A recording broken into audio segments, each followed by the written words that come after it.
नमस्कार दोस्तों, स्वागत है आपका अपने YouTube channel maker of modern teacher पर।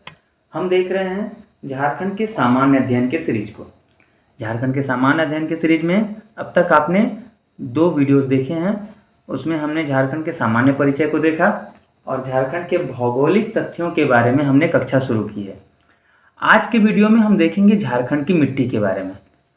झारखंड की मिट्टी के बारे में यदि हम जानना चाहते हैं तो पहले हम समझ लें कि मिट्टी का अध्ययन जो है यह जिस विज्ञान के तहत किया जाता है उसे हम पेडोलॉजी कहते हैं। पेडोलॉजी के अंतर्गत हम जानते हैं कि मिट्टी की उर्वरता कैसी होती है, मिट्टी के प्रकार कैसे कैसे होते हैं। अब देखिए, मैंने आपको एक साधारण सा चित्र बनाकर यहाँ समझाने की कोशिश की है। यह पुस्तक में दी हुई थी कि यदि आप किसी बाल्टी या गिलास में पानी में भर करके मिट्टी डालेंगे तो आपको इस प्रकार का एक संरचना नज़र आएगा। और यही संरचना जो है ना, पानी में अगर मिट्टी डाल देते हैं तो संरचना नज़र आता है कि नीचे जाकर के बड़े बड़े पत्थर जमे हो जाते हैं, उसके ऊपर कुछ बड़े, उसके ऊपर कुछ, और तैरते हुए, और सबसे ऊपर ऊपरी परत। हमारे जो सतह, जिस सतह पर हम रहते हैं, स्थल मंडल, वह स्थल मंडल भी इन्हीं रूपों में बटा हुआ है। सबसे ऊपरी परत जो है ह्यूमस की होती है। ह्यूमस की पतली सी परत है। उसके नीचे जो है वह मृदा है। मृदा के नीचे उपमृदा, कुछ बड़े पत्थर, उसके नीचे अपक्षयी चट्टानें, और सबसे नीचे आधारी चट्टानें। आधारी चट्टानें टूट फूट कर अपक्षयी चट्टानें बनती हैं। भारतीय कृषि अनुसंधान परिषद ICAR ने 1998 में 8 भाग में मिट्टी को बांटा। यानी ICAR के अनुसार जो है ना, कुल 8 प्रकार के मिट्टी भारत में पाए जाते हैं। इनमें से झारखंड में 5 प्रकार की मिट्टी पाई जाती है। कितने प्रकार की? 5 प्रकार की मिट्टी।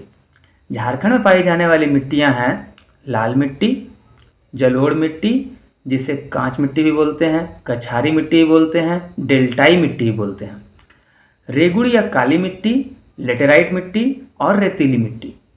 कुल मिलाकर के 5 प्रकार की मिट्टी पाई जाती है। सबसे पहले हम बारी बारी सभी मिट्टियों की चर्चा करते हैं। लाल मिट्टी की बात करते हैं तो झारखंड की सर्वप्रमुख मिट्टी यह लाल मिट्टी है, जो कि 90% क्षेत्र पर फैली हुई है। भारत की दूसरी सर्वप्रमुख मिट्टी है, जो कि 28% भारतीय भूभाग पर फैली हुई है। लाल रंग क्यों है इसमें? क्योंकि इसमें लौह ऑक्साइड यानी Fe2O3 की मात्रा अधिक होती है। लाल पीला रंग इसमें कभी कभी पाया जाता है। यह अधिक पानी मिल जाने के कारण होता है।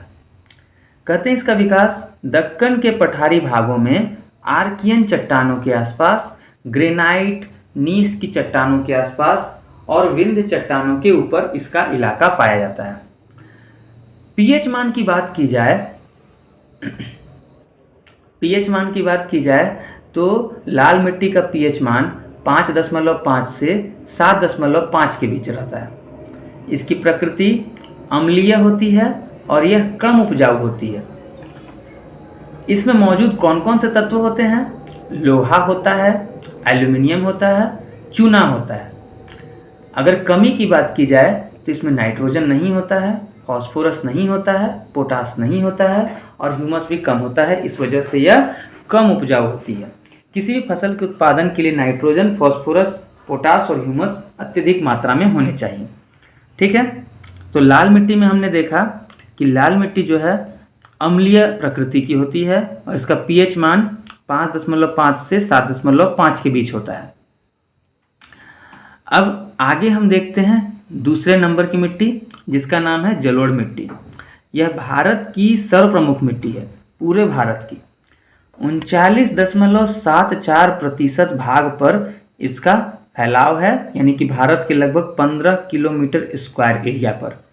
झारखंड में यह मुख्य रूप से पलामू, चतरा, गोड्डा, साहेबगंज और पाकुड़ में पाई जाती है। जलोढ़ मिट्टी को मुख्य रूप से बांगर और खादर 2 भागों में बांटते हैं।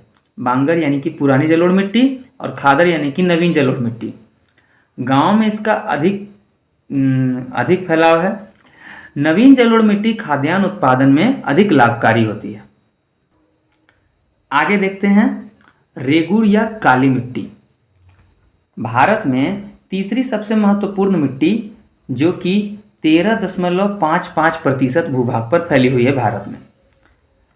इसका निर्माण अगर बोला जाए तो ज्वालामुखी विस्फोट से होता है और यह दक्कन लावा बैसाल्ट चट्टानों के टूटने के कारण भी इसका निर्माण होता है। झारखंड में राजमहल नीस के चट्टान के टूटने के कारण इनका निर्माण पाया गया है। तो राजमहल का क्षेत्र जो है, राजमहल का पूरा क्षेत्र, यानी कि आप संथाल परगना के इलाकों में जाएंगे तो गोड्डा, दुमका, पाकुड़ और देवघर साहेबगंज के इलाके में आपको रेगुड़िया काली मिट्टी देखने को मिलती है। ज्वालामुखी विस्फोट के फलस्वरूप काला रंग इसे मिला है। तो काला रंग जो मिला है वह इसमें मौजूद टिटैनिफेरस, मैग्नेटाइट इत्यादि के कारण होता है। टिटैनिफेरस या मैग्नेटाइट के कारण इसमें काला रंग पाया जाता है।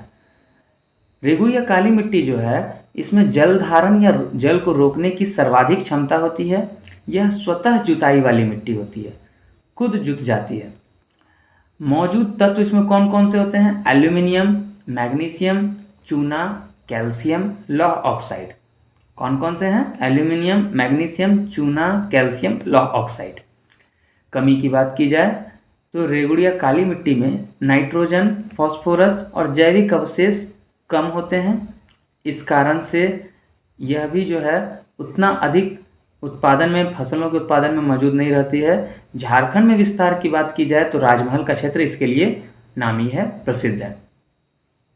कपास उत्पादन में यह लाभदायक है।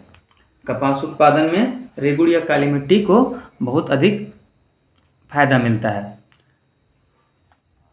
आगे हम देखते हैं लेटराइट मिट्टी के बारे में। भारत के कुल 8% भाग पर और झारखंड में इसका विस्तार अगर बोला जाए तो गुमला और इधर साहेबगंज, पाकुड़, दुमका, इन इलाकों में लेटराइट मिट्टी, मोरम की मिट्टी जो आपने देखी होगी ना, लाल लाल रंग की पथरीली मिट्टी, वही होती है लेटराइट मिट्टी। इसका रंग गहरा लाल होता है। इसका निर्माण सैलों यानी कि चट्टानों के टूटने फूटने से होता है। इसका स्वरूप ईंट जैसा होता है। उत्पादन कहा जाए तो इसमें चाय, कॉफ़ी, रबड़, सिनकोना इत्यादि का उत्पादन होता है। अगर तत्वों की बात की जाए तो लेटराइट मिट्टी में मौजूद तत्व होते हैं लौह ऑक्साइड, चूना, फास्फोरस, एल्यूमिनियम, पोटास, मैग्नीज।